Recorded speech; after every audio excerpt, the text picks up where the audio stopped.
Welcome to Truth Telling with Elizabeth D'Alto, the podcast dedicated to focusing on the truth that is always evolving within us and around us, where we explore the potentiality of truth as a highly esteemed value at a time in history when most people have more on their plates than any one human should. If you're new to me, full expression is my jam. Some words people have used to describe me range from speaker, trainer, coach, healer, writer, spiritual advisor, teacher, podcaster, and someone even called me their soul Sherpa once.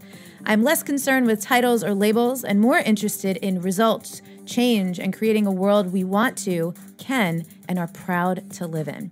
A kinder, gentler, more curious, collaborative, reverent world where people respect each other's backgrounds, experiences, and truths. They trust in themselves, in life, and recognize that we need each other. And they know how to cultivate healthy relationships to true power, not the very unhealthy kind of power our current culture is predicated upon. Speaking of our culture, there's a lot of noise and ignorance in our current culture, and this show aims to cut through that by exploring the truths of a diverse range of incredible voices. From authors, artists, creatives, and educators to activists, speakers, and those in various scientific and esoteric fields, our guests hail from cultures and countries all over the world. We post a new interview every Monday, and if you want to keep up with the show notes and quotes from our guests, you can follow me on Instagram at Elizabeth D'Alto. You can expect a wide range of topics when you tune into this show. Everything from health, communication, money, success, parenting, desire, sex, love, and spirituality, to making pivots and transitions in life, and topics related to psychology, storytelling, gender and race issues, emotional intelligence, activism, advocacy, and much more. A few disclaimers. No episode of the show is meant for everyone, and every episode is meant for whoever needs it on the right day at the right time. Not all guest views will reflect my own, and that's intentional. We don't learn, grow, heal, or improve by staying in our comfortable bubbles with all of our people who look, think, or live exactly how we do. If you love what you hear and find it useful and inspiring, the best way to show your appreciation is to share the episode, subscribe to the show, and leave us a rating and review wherever you listen in from. Thank you so much for being here with me. Here we go. Hello, everybody. This is episode number 276 of Truth Telling with Elizabeth D'Alto, and this is a solo episode today. This is a hybrid of a musings episode as well as a Q&A. So I've been doing more of these lately, experimenting and leading up to how I want to structure this 7-week series I'll be doing on my own, no interviews, at the end of the year, called Journey into the Wild Soul.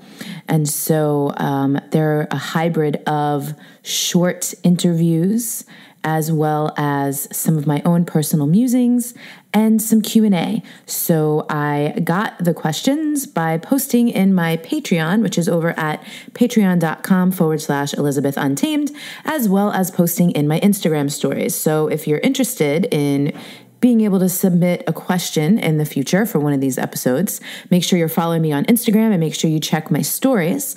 And let's get into this. So our topic today is living with and in integrity. And so before I dive in, I want to say that I'm not an authority on integrity. So the way we're going to explore this, but I am a student of an integrity, an aficionado of integrity. Integrity is one of my highest values. So if I could put another label on it, maybe it's a practitioner of integrity. And I really am excited to explore this because I see integrity as something that is really lacking in our culture, that is not prioritized the way it should be. I think it is misunderstood and misappropriated isn't the word. What's the word I'm looking for? I think it's conflated with righteousness in some cases. And so I'm excited to answer the questions that people asked. Before we dive into the questions, here's what I wanted to share with you all. I love etymology, right? I love looking at the roots of words. What are the actual definitions? And then, how do we use them regularly? Because sometimes we use words not the way they were intended to be used. So I looked up the dictionary definition of integrity, just typed it into the Google machine, and there were two definitions. The noun definition is the quality of being honest and having strong moral principles, moral uprightness. And then the verb was the state of being whole and undivided. I also had made a post on Facebook, probably about a month and a half ago now, where I just wrote one line. I wrote integrity with a greater than sign, popularity. So essentially integrity over popularity. And in that thread, I had someone ask me to define integrity. So she asked what was my definition of integrity. And here's what I said. I said, to me, it's an ongoing practice of aligning my thoughts, words, behavior, and actions with my values and being congruent with who I am, how I'm built, and what I'm here to do, while respecting others' rights to do the same. And I also referenced loving what my friend Karen Hawkwood, who was a recent podcast guest this year, back in the spring actually, not as recent as I thought, said in our interview when she was on the show, because she had said that it requires often a willingness to give things up. And so a little while after that, Karen had posted on Facebook referencing that conversation. She said, in my recent interview with Elizabeth D'Alto, I commented that integrity almost always requires a price. We have to give up something we actually really want or even need. And she said, I'm not talking about survival or martyrdom, because if there's no price, it almost isn't integrity because it's easy. We know what we're made of when it's hard. When what we have to give up draws blood, but what we retain is our wholeness, our indivisible truth and loyalty to that truth.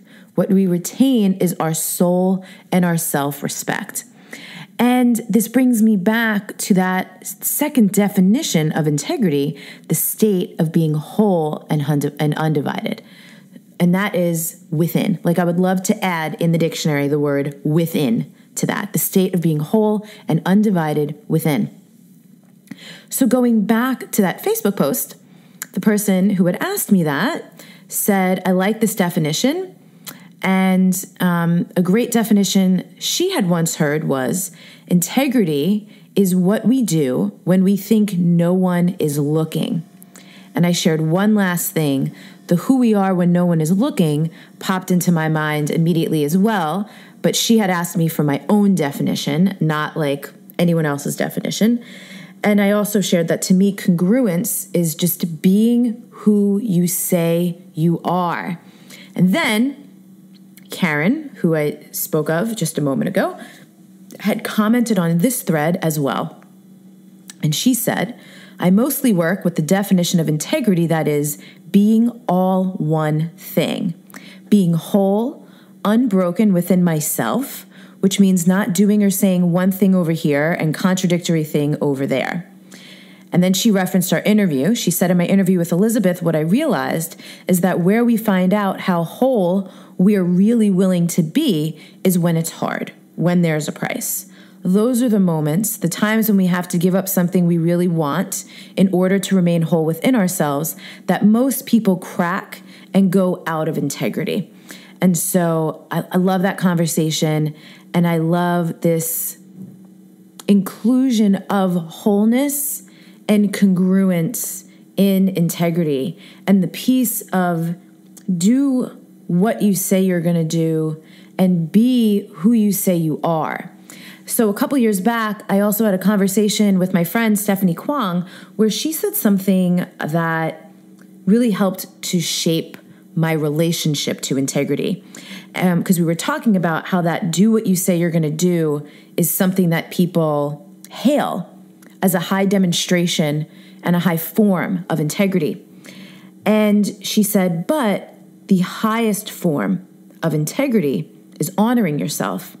And that really points back to what Karen was saying about being whole and undivided within yourself, right? So when it comes to a situation where someone said they were going to do something, but doing it or finishing what they start would compromise who they are now, right? Because we all encounter these situations. We've all had experiences where we committed to something maybe a couple weeks ago or a couple months ago or even longer than that. And as it gets closer, if we've grown or changed or just changed our mind about anything, doing the thing or completing the thing would no longer be in alignment with who we are, with our values. And so doing it would be dishonoring or disrespecting ourselves. I'll give you an example. A couple years ago, I started a membership site. And 6 months into it, I decided I didn't want to do it anymore because it felt like a slog. And for me, when something feels like a slog, I know I'm not showing up to the best of my ability. And for me, if I'm not showing up at my best, that feels like a disservice. And I'm really not interested in providing shoddy service to anyone, especially people who are paying me money. So I decided to cancel the membership. And so I wrote everyone in the membership an email and I said, hey, this is no longer in alignment for me. If I am not fully in it with my whole heart and my whole soul, I know that it will become a disservice as opposed to a service. So if you don't feel like you've gotten your value out of what you've received so far, I'm happy to issue a refund. If you feel like you've gotten the value because it was really inexpensive, I didn't say that in the email. I'm just giving you that information for context. If you feel like you've gotten your value, great. Let me know either way. I'm happy to honor either thing. And out of, I forget how many people were in it. I don't know, like 100 maybe, 150. I think maybe 2 people asked me for a refund, sent the refund gladly, and shut it down. But what I also received from people were a lot of thank you messages, a lot of messages saying, oh my God, no one has ever modeled this for me. I've never seen anyone say, oh my God, I don't want to do this thing anymore, so I'm not going to do it. What a lot of people see is people bending over backwards to please others to their own detriment. And to me, that would be wildly out of integrity. As a person who teaches people that everything you've ever needed has always been inside of you, and self-trust and self-acceptance and self-love, which includes self-respect and self-honoring, I couldn't do a thing that was against everything I teach.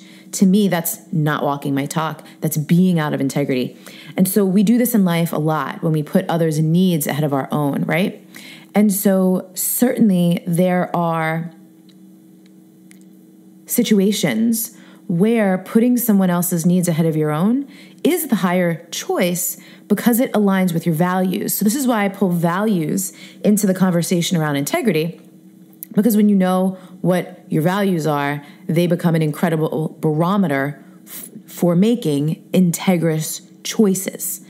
So when I posted, that's pretty much my preamble, my thoughts that I wanted to share that I had gathered up from my musings on integrity over the last several months and even up to the last several years, because that conversation with Stephanie happened in 2014. So this has been something I've been in inquiry, exploration, and practice of intimately and intensely for the last 4 years. And so when I posed this to my Patreon people and to Instagram, these were some questions that came up that I'm excited to dive into. And again, I want to remind you that my answers come from my experience and my practice and my work with my clients. And so it doesn't mean they're right. So definitely consider them, consider their perspective, apply your own perspective, roll around with this stuff and see how it feels for you, because this is based on my, subjective reality. So what does integrity mean? We've already covered that pretty thoroughly. And someone else said, which I thought was really fascinating, it seems like living in integrity is more important to females. Implications, thoughts? And so my thoughts on that is, if in your life it seems to you like living in integrity is more important to females, that could certainly be true in your experience, but I would definitely not place that sweeping generalization over the entire population of humanity. I certainly know men of enormous integrity. And so I would say for someone, if that's your experience in your life, I posted something on Instagram. At the time that I'm recording this, I posted it yesterday, which was October 10th. So go check my Instagram on October 10th if you want to see what I wrote about it. But it was this quote that I got from one of my mentors from many years ago, which says that confidence comes from evidence. And pretty much the essence of that post was whatever kind of evidence or proof that you're looking for in life, you're going to find it. So if you're looking for proof that everything sucks, you'll find it. If you're looking for proof that everything is amazing, you'll find it. And so if you really believe that living in integrity is more important to females, I'm sure you will see proof of that in your life. So if you're willing to open up your perspective and look around for evidence that it's just as important to men and non-binary people, then you will begin to find that as well. And perhaps this will not be what it seems like to you any longer. Again, another person asked for the definition, which we've already talked about. This question was more specific. What does integrity look like in a relationship nowadays? And so based on our working definitions of integrity, for me, in a relationship, integrity would look like open, honest communication where people are clear about their needs and their desires and their expectations, as well as asking for what they need when they need it, and being okay with potentially resourcing outside of the relationship if there's something that can't be provided within the relationship. That, of course, being based on any relationship agreements. And so in terms of, like sex and desire and intimacy, there's all kinds of ways to be in relationship these days. So if people are in a closed monogamous partnership, that might be a different story. If people are in some kind of open relationship, also, different story. So that's why I say relationship agreements. And agreements are not just about sexuality and intimacy. Agreements can relate to communication. Agreements can be about what are we going to do when a conflict comes up? Or, if you live with a partner, who's responsible for what thing, maybe rotating chores or something like that, things to minimize conflict. And so to me, integrity in a relationship looks like really clean and clear communication and practice, having agreements, having clear expectations, being willing to address when expectations or agreements aren't being met. It's about individuals remaining sovereign, even though they're in a partnership, right? Not becoming enmeshed.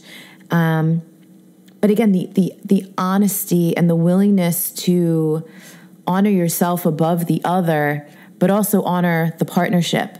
And so it's almost like there's three entities, each individual, and then the partnership, and having clear agreements and expectations around all three entities. That is what I think integrity should look like in a relationship nowadays. Someone said living in integrity in terms of spending money with humans that align with your values and political views. When is it okay to say we're just all humans and this company does a good job, so I'll hire them? Or should you always align your spending with people who are like-minded? So this is a great question. And what immediately comes to mind for me is Nike. So for context, in case any of you are unaware, Colin Kaepernick, who is ex-NFL athlete, who started the movement of kneeling during the national anthem to support Black Lives Matter, and raise awareness around police brutality, specifically against Black and brown people. He partnered with Nike, and they did this ad campaign. And I'm forgetting the specific quote, but it was something about giving something up when you have something to lose. And obviously Nike's slogan is just do it.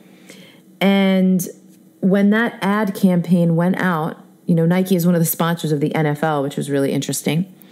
When that ad campaign went out, Nike's stock went up, and there were so many people saying, I'm a Nike loyalist now, because they saw Nike taking a stance with demonstrating an act of solidarity with an activist. And on the other end of the spectrum, there were people who were like burning their Nike gear and like denouncing Nike forever. And so if you're interested in a little bit more of that story, definitely Google it, Colin Kaepernick and Nike ad. But while that was all happening, I read this really interesting article where someone was saying, hey, even though we're all pumped that Nike is making this act of solidarity, let's also not forget that they still have sweatshops, that they still have child labor abroad, or, you know, whatever it was. There were things. And so both things can be true. And so this is where the values really come in. And the hierarchy of your values, if you will. So if that act of solidarity and what that stands for is more important to you than child labor, then you might go, yeah, hell yeah, Nike. Or you might just decide it's a step in the right direction, and it's the kind of move I want to see more corporations making. I want to see more corporations taking a stand for what they believe in. You might decide to support that. And your support of that does not mean that you support the business practices that you perceive to be unsavory in other aspects of the company. And so that's 100% up to you, right? So it's being able to look at the paradox that both of these things were true, and this one thing I really support. So do I want to vote with my dollars here and support this company or support this individual? Or do I literally need every single thing to be in alignment? And to me, there's not a right or wrong answer for that. There's your choice that feels right to you in whatever moment. And of course, always reserve the right to change your mind. But it's a really interesting question. What it also brings up is the similar conversation around, can we separate, the teachings from the teacher?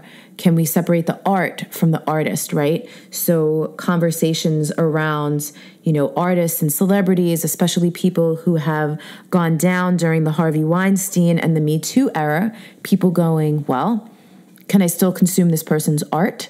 And that answer, that's a very personal answer to whoever is asking the question, right? Which is, fascinating. Same with like teachers and teachings. Here's a good example. For me personally, Tony Robbins is not my guru.